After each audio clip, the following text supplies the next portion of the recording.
नमस्कार दर्शकों, जैसा कि आप जानते हैं 24 दिसंबर को राष्ट्रीय उपभोक्ता अधिकार दिवस के रूप में मनाया जाता है। ये एक ऐसा कार्यक्रम होता है कि जहां पर हमें एज अ उपभोक्ता ये पता होना चाहिए कि हमारे क्या अधिकार हैं और उनके लिए जो है कौन काम कर रहा है, कैसे काम कर रहा है, हमारी देख रेख या हमारे ऊपर कोई है जो हमारी देखभाल करता है। तो आज उसी उपलक्ष्य में जो है हमारे स्टूडियो में आरबीआई लोकपाल श्री शिवा कुमार जी पधारे। आपका कार्यक्रम में बहुत बहुत स्वागत है। आरबीआई उप लोकपाल श्री राजुल नैथानी जी, जो कि हमें विस्तार से बताएंगे कि हमारे अधिकार क्या हैं, उनके लिए हम किस तरह से सजग रहें और किस तरह से हम सावधानी लेकर के उनका लाभ ले सकते हैं। तो चलिए एक बार फिर जो है श्री शिवा कुमार जी, आपका स्वागत है। और हम आपसे ये जानना चाहेंगे कि बैंकिंग लोकपाल का मुख्यतः उद्देश्य क्या है। बैंकिंग लोकपाल का मुख्य उद्देश्य वो कस्टमर इंटरेस्ट प्रोटेक्ट करना है और कस्टमर सर्विस में कुछ डेफिशिएंसी है वो शिकायत इमीडिएट और फ्री में रेजोल्यूशन करना है। ये हमारा मेन चीज़ है। जी जी, बहुत अच्छी बात। तो ये आप लोगों ने देखा दर्शकों कि आपकी जो प्रॉब्लम्स है ना, उनका रिजोल्यूशन इनका मेन उद्देश्य है। चलिए, तो अब मेरा दूसरा प्रश्न जो है उप लोकपाल राजुल नैथानी जी से है। भारतीय रिजर्व बैंक ने ग्राहक अधिकार को लाभ देने के लिए उनके क्षेत्र में कौन कौन से इंपॉर्टेंट स्टेप्स लिए हैं जिससे उपभोक्ता बेनिफिटेड होते हैं। जी, धन्यवाद। रिजर्व बैंक ने कई सारे कदम उठाए हैं, इनमें से मैं कुछ एक का बताता हूँ। सबसे पहले जैसे आपने बताया बैंकिंग लोकपाल, तो जो बैंकिंग लोकपाल की स्थापना 1995 में हुई। इसके अलावा 2014 में रिजर्व बैंक ऑफ इंडिया ने 5 ऐसे अधिकार संरक्षित किए ग्राहकों के लिए, जिन 5 में से है सबसे पहला है उचित व्यवहार का अधिकार, पारदर्शिता का अधिकार, पारदर्शिता यानी कि ट्रांसपेरेंसी का अधिकार, राइट ऑफ सूटेबिलिटी यानी उपयुक्तता का अधिकार, और इसके बाद कॉन्फिडेंशियलिटी यानी गोपनीयता का। इन 4 के अलावा जो अगला अधिकार दिया गया वो दिया गया शिकायत निराकरण, और इसके बाद इसके ऊपर एक मुआवजा भी। तो ये जो 5 अधिकार हैं ये 2014 में रिजर्व बैंक ने संरक्षित किए। इसके अलावा 2018 में एक लोकपाल योजना जारी की गई एनबीएफसीज के लिए, नॉन बैंकिंग फाइनेंशियल कंपनीज, जिसे हम गैर बैंकिंग वित्तीय संस्थाएं कहते हैं। और इसकी इसी तरह से आपने देखा होगा उस समय कई सारे डिजिटल ट्रांजैक्शन शुरू हो गए थे, तो इस संदर्भ में एक डिजिटल ओम्बड्समैन की भी स्थापना की गई 2019 में। सो अगर देखा जाए तो 2019 के बाद से 3 योजनाएं बैंकिंग लोकपाल योजनाएं चल रही थी। इन तीनों को एकीकृत करके 12 नवंबर 2021 को एक ही योजना बनाई गई, जिसे कहते हैं एकीकृत बैंकिंग लोकपाल योजना, जैसे इंटीग्रेटेड ओम्बड्समैन स्कीम 2021 कहा जाता है। तो फिलहाल जो अभी योजना चल रही है वो इंटीग्रेटेड ओम्बड्समैन स्कीम 2021 चल रही है, और जिसके लोकपाल हमारे साथ मौजूद है। दर्शकों, आपने देखा कि आपके लिए कोई तो है जो आपकी केयर करता है, आपको देखता है, आपको समझता है और आपकी समस्याओं का निराकरण करने के लिए भी अपने प्रयास करता है। तो चलिए, अब शिव कुमार जी, मेरा प्रश्न आपसे है कि जनरली ये तो हमने जान लिया कि कोई तो है जो हमारी केयर करता है, हमारे बारे में सोचता है और हमारी समस्याओं का निराकरण भी करता है, लेकिन वहाँ पर हम अपनी शिकायत किस प्रकार से दर्ज करें, इसके बारे में आप जो है हमारे दर्शकों को मार्गदर्शन दें। कंप्लेंट्स 3 माध्यम से आप दर्ज कर सकते हैं जी। वो पहले माध्यम है हमारा कंप्लेंट्स मैनेजमेंट सिस्टम, इसका हम बोलते हैं CMS पोर्टल। वो http://cms.rbi.org.in में आप कंप्लेंट कर सकते हैं, और ईमेल में भी आप कंप्लेंट्स कर सकते हैं। ये crpc@rbi.org.in में भी आप कर सकते हैं। और तीसरा माध्यम है आप फिजिकल लेटर में भी, हमारा ऑफिस चंडीगढ़ में है, उधर आप भेज सकते हैं। वो तीनों माध्यम से आपने कंप्लेंट कर सकते हैं। क्या बात है। तो मतलब दर्शकों, आपने देखा कि पोर्टल भी हो सकता है और मेल के थ्रू भी आप जो है अपनी कंप्लेंट को दर्ज कर सकते हैं। बहुत अच्छी बात है। अब राहुल जी, कई बार ये आता है कि हमने कंप्लेन तो कर दी, लेकिन उस कंप्लेन पर क्या एक्शन, क्या कार्रवाई हुई, उसको हम कैसे जान सकते हैं। अगर मैं समझ रहा हूँ तो आप समझते हैं शिकायत की स्थिति के बारे में जी जी। तो जैसे हमारे लोकपाल महोदय ने बताया, जब आप शिकायत दर्ज कराएंगे तो आपको एक कंप्लेंट शिकायत नंबर मिलेगा। तो आप वो शिकायत नंबर जो है उससे आप अपने cms.rbi.org.in वही पोर्टल जिसमें आप शिकायत दर्ज भी करा सकते हैं, वहीं पे इसकी स्थिति भी पता कर सकते हैं। इसमें आपको या तो शिकायत नंबर की जरूरत पड़ेगी जो आपको मोबाइल नंबर पर आपको मिलता है, मिलेगा। ओके, वो कर सकते हैं। इसके अलावा यदि आप फ़ोन के थ्रू करना चाहते हैं तो हमारा एक टोल फ्री नंबर है 1444। आप इस नंबर पर अगर नंबर डालते हैं जो कि सीआरपीसी चंडीगढ़ के संपर्क में रहता है, और इससे भी आप नंबर डायल करके अपनी शिकायत की स्थिति के बारे में पता कर सकते हैं। जी, आपको उसके लिए जाने के लिए या तो शिकायत नंबर मालूम होना जरूरी है। बहुत अच्छी बात। अब कई बार ऐसा होता है शिव कुमार जी कि ग्राहक संबंधित बैंक या गैर बैंकिंग इन सब संस्थाओं के पास शिकायत दर्ज करने का कोई टाइम लिमिट है क्या, कि इतने दिन तक में ही शिकायत करेंगे तो जो है वो शिकायत मानी जाएगी या अमान्य हो जाएगी, या उनका जो है कोई टाइम लिमिट से संबंध है क्या? हाँ जी, जी, कंप्लेन दर्ज करने के बाद 30 दिन तक वो वेट करना चाहिए कस्टमर। जी, सपोज 30 दिन के अंदर जो कुछ वो निवारण बैंक ने दिया वो उनका सेटिस्फेक्शन नहीं है, उनका उससे संतुष्ट नहीं है, वो 30 दिन के अंदर भी आरबीआई के पास आ सकता है। बट वो 30 दिन के अंदर बिना बैंक का रिप्लाई वो आएंगे, हम वो नॉन मेंटेनेबल क्लास में हम रिजेक्ट करने का चांसेस है। जी, जी, बहुत अच्छे। दर्शकों, आपने देखा कि जैसे हमारे लोकपाल जी ने बताया कि आपको 30 दिन तक जो है वेट करना चाहिए। 30 दिन इम्पॉर्टेंट ड्यूरेशन पीरियड है, उसके बाद जो है आप जान पाएंगे कि आपकी शिकायत का एक्चुअल पोजीशन क्या है, या वहाँ पर आप जाकर के कंप्लेन भी कर पाएंगे। इसमें मैं थोड़ा सा ऐड करना चाहूँगा। जी। सर जो कहना चाह रहे हैं, बैंक रिजर्व बैंक ये चाह रहा है कि आपकी शिकायत का निराकरण आपके बैंक ने करना है। जी। उस बैंक को शिकायत का निराकरण करने के लिए समय दिया जाता है, तो वह 30 दिन सिर्फ इसीलिए है ताकि बैंक आपकी शिकायत का निराकरण करे। अगर नहीं करेगा तब आप हमारे पास आइए। तब हाँ, वो 30 दिन आप बैंक को दिए गए ताकि वो आपकी शिकायत का निराकरण आप बिल्कुल सही कह रहे हैं कि दर्शकों 30 दिन तक आपको वेट करना है। अब 30 दिन के अंदर जो है वो बैंकिंग और गैर बैंकिंग संस्था जो भी है वो एक्शन लेगी, और अगर उसके दौरान एक्शन नहीं लिया जाता है तब आप जो है लोकपाल के पास जाकर के शिकायत कर सकते हैं। बहुत अच्छी बात है कि आपने बड़े सरल शब्दों में और बड़ी आसानी से अच्छा क्लियर कर दिया हमारे दर्शकों को। चलिए, अब आपसे ही मेरा प्रश्न है कि कई बार शिकायत करता ये नहीं समझ पाते किन किन रेगुलेटरीज के अगेंस्ट जाकर के वो अपनी शिकायत कर पाते हैं। जी।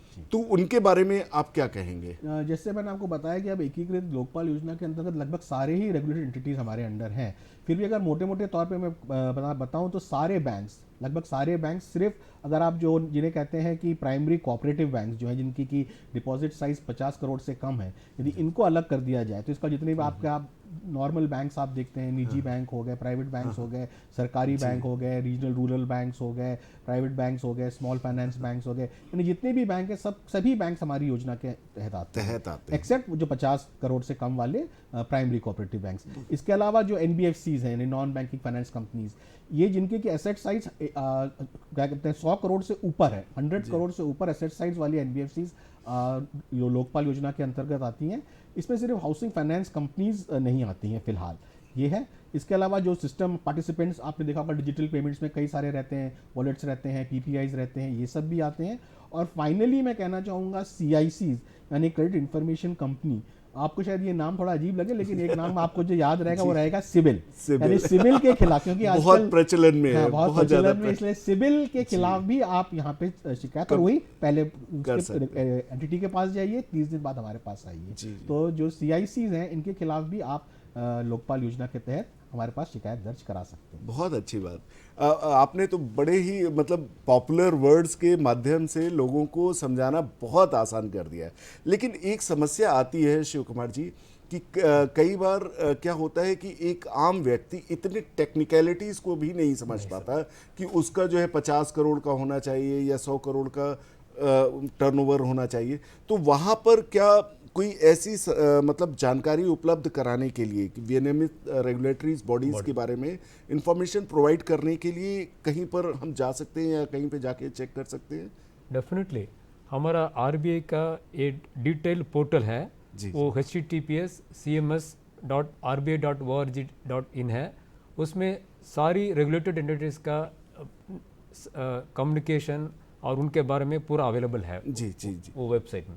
क्या बात है। मतलब दर्शकों, आपने देखा कि जैसा कि शिवा कुमार जी ने बताया कि आप वेबसाइट पर जाकर के वहाँ पर उपलब्ध रेगुलेटरीज एंटिटीज़ या कौन कौन सी संस्थाएं वहाँ पर रजिस्टर्ड हैं, जिनके अगेंस्ट जो है हम कंप्लेंट कर सकते हैं या जिनके बारे में हम जान सकते हैं, उनको आप जो है उस साइट पर जाकर के चेक भी कर सकते हैं, अगर आपको बहुत सारी इनर या टेक्निकल नॉलेज नहीं है तो चलिए, अब हमारा प्रश्न राजुल जी आपसे है कि आरबीआई ने एक संपर्क केंद्र बनाया है जिसको हम कॉन्टैक्ट सेंटर कहते हैं। तो इसको स्थापित करने के पीछे का ऑब्जेक्टिव क्या था और यहाँ पर शिकायतकर्ता किस तरह से इसका लाभ ले सकते हैं? देखिए, जो कॉन्टैक्ट सेंटर बनाने के पीछे उद्देश्य यही था कि जो भी हमारी शिकायत है इनको दर्ज कराने में आसानी रहे, और इसके कई उद्देश्य हैं। जो लोकपाल योजना है, इसे हम एक वैकल्पिक शिकायत तंत्र बोला जाता है, यानी अल्टरनेट ग्रीवेंस रिड्रेसल सिस्टम, यानी आपके पास एक अल्टरनेट दिया जा रहा है, इसकी जानकारी दी जाती है। यानी अगर आप इस कॉन्टैक्ट सेंटर पर कॉल करेंगे तो जो जानकारी हम आपको अभी दे रहे हैं, इसी तरह की जानकारी और डिटेल में आपको वहाँ पे भी मिल जाएगी। फिर जैसे हमने आपको दर्ज करने के बारे में बताया, तो इसी की और डिटेल्स जानकारी आपको वहाँ पे मिल सकती है। फिर यदि आपको फिर भी दिक्कत आ रही है शिकायत दर्ज करने में, तो उसकी सहायता भी आपको वहाँ पे दी जाती है। और आपको दर्ज कराने के बाद एक टोल फ्री नंबर का भी दिया जाता है, जिसमें कि आप डिटेल में इसमें पता कर सकते हैं। तो बेसिकली शिकायत दर्ज कैसे करनी है, क्या उसके कारण है और क्या उसके रूल्स है, उसके बारे में बताया जाता है। तो शिकायत दर्ज करने के लिए ये कॉन्टैक्ट सेंटर है, और बाद में इसी नंबर पे आप स्थिति भी पता कर सकते हैं शिकायत। बहुत अच्छी बात है। मतलब देखिए, आपके लिए कितना निरंतर प्रयास लोकपाल के थ्रू किया जा रहा है। दर्शकों, आप समझिए कि एज ए उपभोक्ता वो आपको हर तरह से फैसिलिटेट कर रहे हैं, जिससे आप चीज़ों को सही तरीके से अपना सकें या उनका लाभ ले सकें। शिवा कुमार जी, एक बार जैसे एक लैंग्वेज, रीजनल लैंग्वेज का बड़ा हर्डल आता है कई बार, मतलब भाषाओं की वजह से या कम्युनिकेशन गैप होने की वजह से लोग इसका लाभ नहीं ले पाते। तो आप क्या हमें बताएंगे कि वहाँ पर कौन कौन सी भाषाओं में संपर्क किया जा सकता है कॉन्टैक्ट सेंटर में? आपका सवाल बहुत अच्छी सवाल है। जी, आप देख लीजिएगा जी तो दो तरीक़े से हम ये इसको आसान किया जी।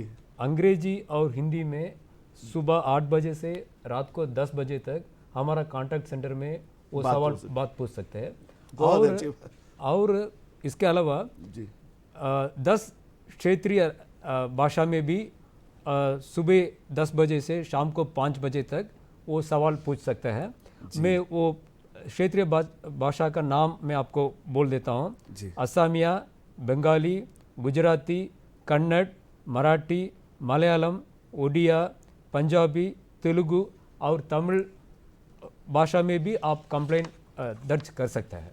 क्या बात है। मतलब दर्शकों, आपने देखा हिंदी इंग्लिश तो है ही है, साथ ही साथ 10 क्षेत्रीय भाषाओं में भी आप अपने बारे में, अपने कंप्लेन के स्टेटस के बारे में जान सकते हैं। कॉन्टैक्ट सेंटर से अपनी शिकायतें दर्ज कराने के बाद उनकी स्थिति को जान सकते हैं, उनके बारे में क्या निवारण लिया जा रहा है या कौन से स्टेप्स उठाए गए, उन सबको अपने अपने क्षेत्रीय भाषाओं में भी जान सकते हैं। तो ये तो कहा जाए कि बहुत ही अच्छा प्रयास है लोकपाल का, जो उन्होंने अलग अलग भाषाओं में भी जानकारी देने की कोशिश करी है।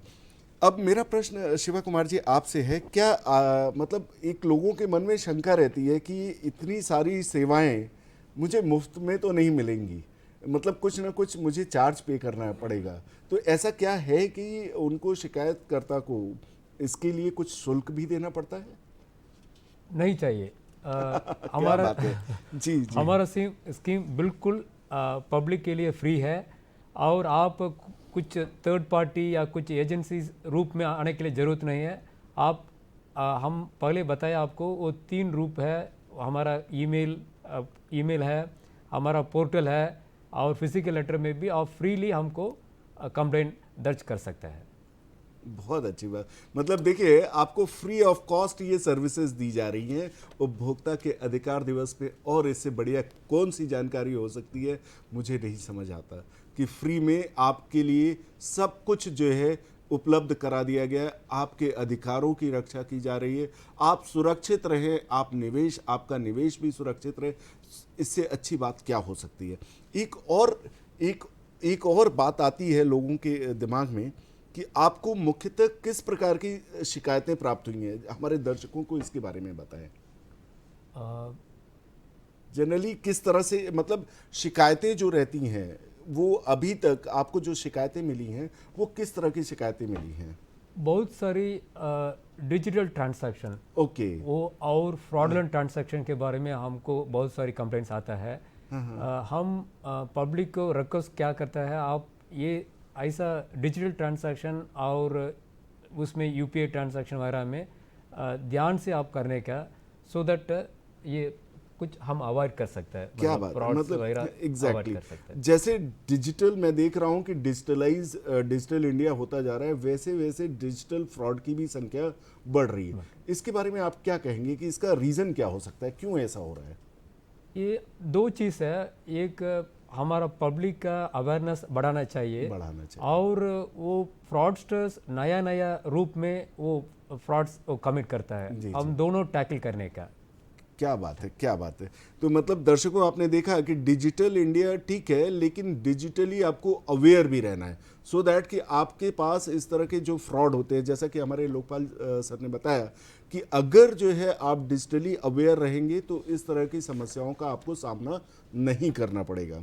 राजुल जी, मेरा प्रश्न आपसे है कि आरबीआई लोकपाल के पास शिकायत दर्ज करने के लिए न्यूनतम कौन सी आवश्यकताएं रहती हैं जिसके बेसिस पर वो जो है वहां पर शिकायत कर सकता है?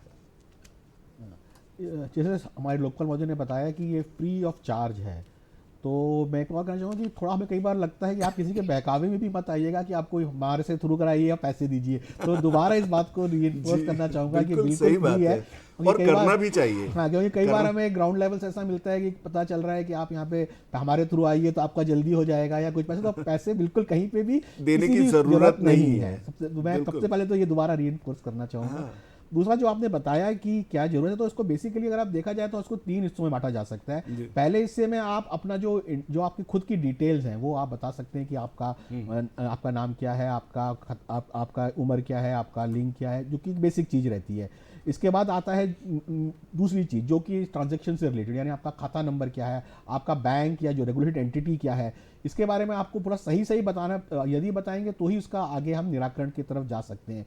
तो जो बैंक का नाम या रेगुलेटेड एंटिटी का नाम, आपका खाता नंबर, आपका डेबिट कार्ड या क्रेडिट कार्ड इन्वॉल्व है तो उसका नंबर, और उसके अलावा अगर कोई और कुछ आपके साथ फ्रॉड हुआ है या जो भी चीज़ हुई है उसका थोड़ा डिटेल में आपको बताना पड़ेगा। इसके अलावा आपको ये बताना पड़ेगा कि आपकी जो भी आपके साथ हुआ है इसमें आपको आर्थिक हानि क्या हुई है, मतलब what is the loss, financial loss आपका क्या है, क्या लिमिट है। और फाइनली एक चीज़ देखनी पड़ेगी कि आपने राहत क्या मांगी है। कई बार हम देखते हैं कि शिकायतकर्ता लास्ट में एंड करते हम समझ नहीं पाते कि वो राहत क्या है, क्या वो चाहता है कि उसकी एफडी रिन्यू हो जाए दोबारा या उसको उसका पैसा वापस मिले। तो अगर आप जो फाइनली जो आपकी राहत जो आप हमसे चाह रहे हैं वो आपको बतानी पड़ेगी। और लास्ट में एक टेक्निकल रीजन रहता है कि ये जो हमारा एक क्लॉज है 10, उसके तहत असंपोषणीय नहीं हो। जैसे कि हमारे सर ने बताया कि वो 30 दिन का एक क्लॉज है, ऐसे 2-3 क्लॉज और भी हैं, तो वो इन सब मापदंडों पे उतरनी चाहिए, इसका आप शिकायत दर्ज करा सकते हैं। जी शिवा कुमार जी, कई बार क्या होता है कि हमारी इच्छा रहती है कि हमारा जो कंप्लेन है वो स्पीडी हो जाए। कई देखिए, दो तरह के शिकायतकर्ता होते हैं, एक ने शिकायत कर दी और वो समय समय पर आकर के स्टेटस चेक कर लेता है, लेकिन एक ग्रुप ऐसा भी होगा जो चाहता होगा कि मेरा रिजोल्यूशन या मेरा जो सॉल्यूशन है वो जल्दी हो जाए। तो उसके लिए क्या वहाँ पर कोई व्यवस्था है आरबीआई या आईओएस में? हमारा प्रयास ऐसा है जल्दी शिकायत करने के लिए। फिर भी 2-3 फैक्टर्स है इसमें। वो कंप्लेन कितना जल्दी हमारे पास आता है, कंप्लेन पूरा इंफॉर्मेशन हमारे पास दिया है या नहीं दिया है, और कंप्लेन का क्या कठिन है, मतलब उसका कॉम्प्लेक्सिटी भी हम देखने का, और समय पर हमारा रेगुलेटेड एंटिटी हमको डॉक्यूमेंट्स और इन्फॉर्मेशन देने का, ऐसा 5-6 फैक्टर्स है। इसके हिसाब से हम वो शिकायत का सॉल्यूशन देता है, स्पीडीपन कर देते हैं। क्या बात है। राजुल जी, कई बार ऐसा होता है कि हम पर्दे के पीछे कैसे सॉल्यूशन दिया जाता है या उस प्रॉब्लम का आप निपटारा कैसे करते हैं, हमारी जिज्ञासा उसको जानने का भी है। तो इसमें जैसे जब शिकायत हमारे पास आती है जी, तो हम जो विनियमित संस्था होती है ना, जो रेगुलेटेड एंटिटी होती है, बैंक भी हो सकती है, एनबीएफसी भी हो सकती है, पहले तो वो शिकायत को एक बार पढ़ते हैं, सब कुछ उसमें कंप्लीट है या नहीं। अगर कुछ सर ने बताया कि अगर इनकम्प्लीट डिटेल्स दे रखी हैं, लगा लीजिए उसने अपना खाता नंबर ही नहीं दिया या कुछ और है, तो फिर हम एक बार दोबारा शिकायतकर्ता के पास जाकर उसको समय देते हैं ओके। करने का, सिस्टम में है। पर जैसे सर ने बताया वो सही तभी रहेगा सारा कुछ पहले से ही अवेलेबल रहे। तो हम ये मान के चलते हैं कि हमारे पास सारा कुछ शिकायतकर्ता ने प्रदान कर दिया है। कर दिया अब ऐसी स्थिति में हम जो हमारी रेगुलेटेड एंटिटी है, बैंक या जो भी एनबीएफसी है, उसको वो शिकायत भेजते हैं और उससे उसका जवाब मांगते हैं। फिर जब हमारे पास उसका जवाब आ जाता है, फिर हम देखते हैं कि जो शिकायतकर्ता ने जो शिकायत करी है और जो हमारे पास जवाब आया है वो बराबर है, प्लस हमारी जो आरबीआई की जो गाइडलाइंस हैं और जो बाकी गाइडलाइंस हैं, कुछ केसों में गवर्नमेंट ऑफ इंडिया की गाइडलाइंस भी चलती हैं, तो जो भी गाइडलाइंस के हिसाब से सही है कि नहीं है। और ऐसे में जब हम देखते हैं कि अगर कहीं कोई कमी है तो भी उसको देखा जाता है। अदरवाइज बेसिकली उसके जवाब के बिना पे ही हम इसका निपटारण करते हैं। कोई सेवा में कमी है कि नहीं है बैंक द्वारा। मतलब ये इसके पर्दे के पीछे इस तरह से चीज़ों को मैनेज किया जाता है। जी। बहुत अच्छी बात। शिवा कुमार जी, कई बार क्या होता है कि क्या एकीकृत लोकपाल योजना जो 2021 में, ये किस प्रकार से क्षतिपूर्ति के लिए प्रावधान दिया गया है? आप कॉम्पनसेशन के बारे में पूछ रहे हो। कंपनसेशन, जी बिल्कुल बिल्कुल सर। कॉम्पनसेशन ब्रॉडली दो तरीका होता है। First one, financial loss, customer को कुछ फिनेंशियल नुकसान होता है, वो नुकसान का वो डॉक्यूमेंट के अनुसार प्रकार हम इवैल्यूएशन करने के बाद आप दे देते हैं। 20 लाख तक हम उनका कॉम्पनसेशन दे सकता है। ओके। दूसरा, वो कंप्लेनेंट का टाइम लॉस, समय नुकसान क्या होगा, और उनका मेंटल एंग्विश, उनका कुछ एक्सपेंडिचर वगैरह, वो पूरा हम दे के 1 लाख रुपया तक उसमें हम कंपनसेशन दे। मतलब आप फाइनेंशियल लॉस भी देखते हैं और ये कह लीजिए टाइम लॉस या उसकी वजह से बाई लॉस जो हुए हैं उनको भी कंपनसेट करते हैं। मेंटल एंग्विश वगैरह का भी हम वो कुल के 1 लाख तक हम दे सकते हैं। तो दर्शकों, आपने देखा कि आपका 20 लाख रुपए तक का फाइनेंशियल लॉस वहां पर जो है सुना जा सकता है या उसके अगेंस्ट जो है डिसीजंस मिल सकते हैं, आपको उस पर जो है न्याय मिल सकता है। और अगर बाई लॉस कुछ हुए हैं, मीन्स आपका समय का नुकसान और बाकी की चीज़ों देख करके 1 लाख रुपए तक का वो भी भरपाई करवाई जा सकती है यदि आप उसके उचित अधिकारी हुए तो। राजुल जी, कई बार क्या होता है कि शिकायत करता, देखिए ये तो बिल्कुल हो गया कि आपने उसको पूरा प्रयास किया कि आर्थिक, मानसिक, शारीरिक जो भी प्रताड़नाएं उसने झेली हैं उस एविडेंस की वजह से या उस एक्सीडेंट की वजह से, वो सब आपने दिलवाया उनको। लेकिन कई बार शिकायतकर्ता संतुष्ट नहीं होते होंगे, ऐसा भी आपको मिलता होगा। अगर जो है शिकायतकर्ता लोकपाल के निर्णय से संतुष्ट नहीं होता तो उसमें वो क्या अपील कर सकता है? ऐसा है कि इसमें चूंकि ये एक योजना है, इस योजना के तहत जब क्लोजर्स रहते हैं या जो निपटान किया जाता है वो कुछ अपीलेबल क्लॉजेज में किया जाता है और कुछ नॉन अपीलेबल क्लॉजेज में किया जाता है। तो यदि शिकायत जो बंद की गई है वो एक अपीलेबल क्लॉज के तहत की गई है, जैसे सर ने बताया, उसको डेफिनेटली अपील किया जा सकता है। अगर वो ऐसे क्लॉज में क्लोज की गई है जो कि अपीलेबल नहीं है, तो ऐसे केस में उसके पास ये ऑप्शन नहीं रहता। लेकिन जैसा हमने बताया कि एक ऑल्टरनेट ग्रीवेंस रिड्यूसल सिस्टम है, तो एक नागरिक के पास और भी ऑल्टरनेट्स मौजूद तो रहते हैं। बहुत अच्छी बात। अच्छा, ये अपील अधिकारी के बारे में थोड़ा सा जो है शिवा कुमार जी आपसे जानना चाहेंगे।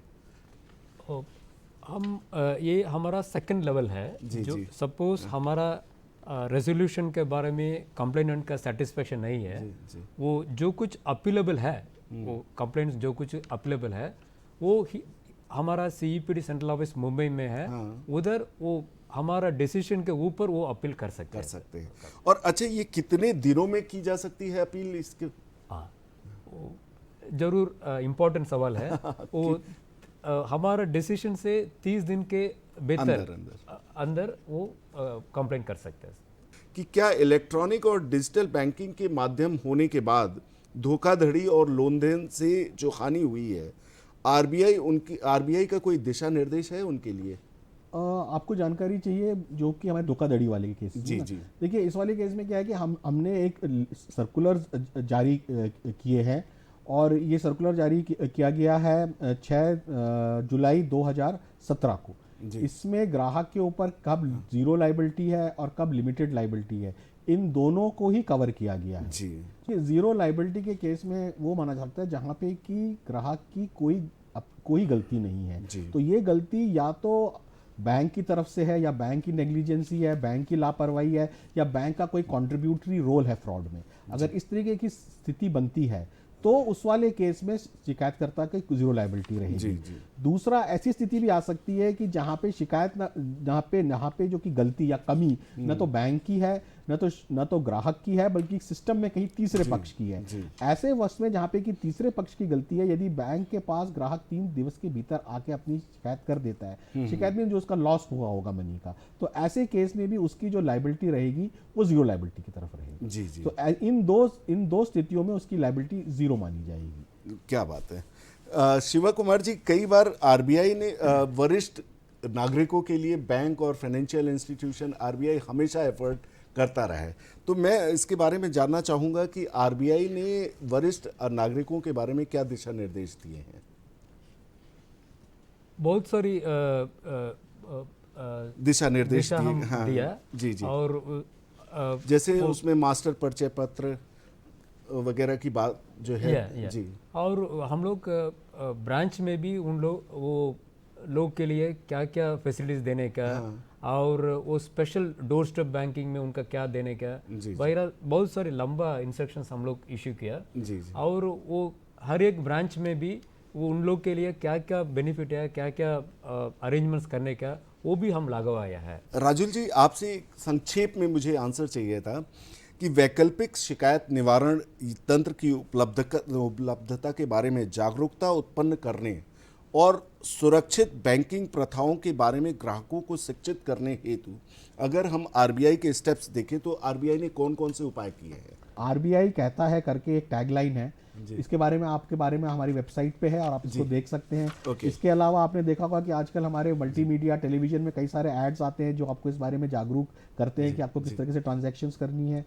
एक सचेत हमारा पोर्टल है, अगर आप सचेत में जाके देखेंगे तो उस पोर्टल में आप जाके जितनी भी ये अनऑथराइज्ड हमारे से जो रजिस्टर्ड नहीं है, जो पैसा उगाही कर रही हैं, खासकर हमारे जो इंटीरियर एरियाज हैं, यहाँ पे इनकी कई सारी हमारे पास शिकायतें आती बहुत हैं। अच्छी बात तो इस सब का वहाँ पे अवेलेबल है। इसके अलावा हमने 2 पुस्तिका भी निकाली हैं, उसमें एक बिवेयर करके है जिसमें कि आप जो भी फाइनेंशियल लेन देन करते हैं उसमें क्या ध्यान रखना चाहिए, और उसके अलावा एक राजू एंड द 40 थीव्स करके है, यानी 40 चोर, इसमें जो 40 तरह की आपकी धोखाधड़ी हो सकती है इसके बारे में है, और फिर क्या करें क्या ना करें इन सब के बारे में काफी डिटेल में हमारी वेबसाइट। क्या बात है। आप लोग स्टूडियो में पधारे हमारे यहाँ, इसके लिए बहुत बहुत धन्यवाद। दर्शकों, आपने इस प्रकार से देखा कि आरबीआई लोकपाल मध्य प्रदेश ने कितने एफर्ट्स किए हैं और इस तरह से जो है उन्होंने उपभोक्ताओं का संरक्षण किया है, उनके हितों का ध्यान रखा है, उनके लिए जो है जीरो शुल्क पर सारी सुविधाएं उपलब्ध कराई है। उनके शिकायत को दर्ज करना, उसका निवारण करना, वो अपना अधिकार कितने अच्छे से निभा रहे हैं। धन्यवाद।